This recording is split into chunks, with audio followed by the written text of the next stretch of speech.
questions. One is this business about you being a jinx and in the Indian film industry, not unusual to hear that said, but it's always said about women.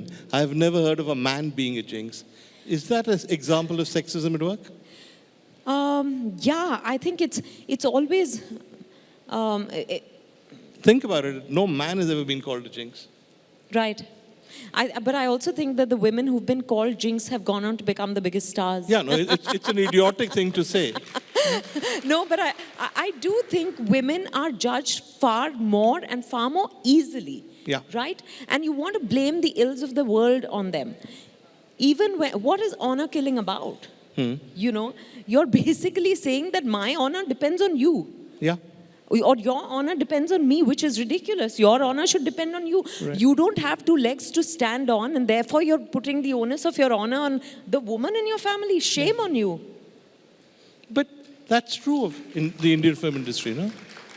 Also, I mean, is it a coincidence that the 3 films I've talked about recently, the ones you've done, all of them have had either one woman, which is you at the center in the case of Jalsa, 2 women at the center. Have you consciously looked for films that change the way women are portrayed, or it's just happened? No, I think there was this deep desire, which maybe unconsciously I put out into the universe, and the universe just responded by sending me a film called Ishqiya that changed the game for me, really.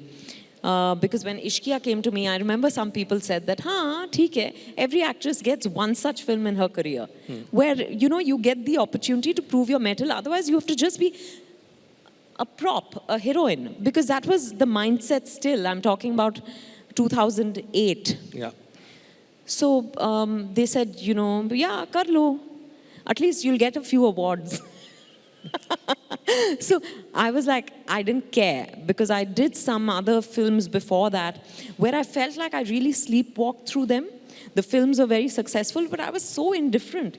And I realized that, you know, I'm here to be an actor. So when I feel charged about something, only then will I do it. So Ishqiya was that call. And Ishqiya really made me, I think, it was not my rebirth, but I think I found my purpose as an actor again with Ishqiya.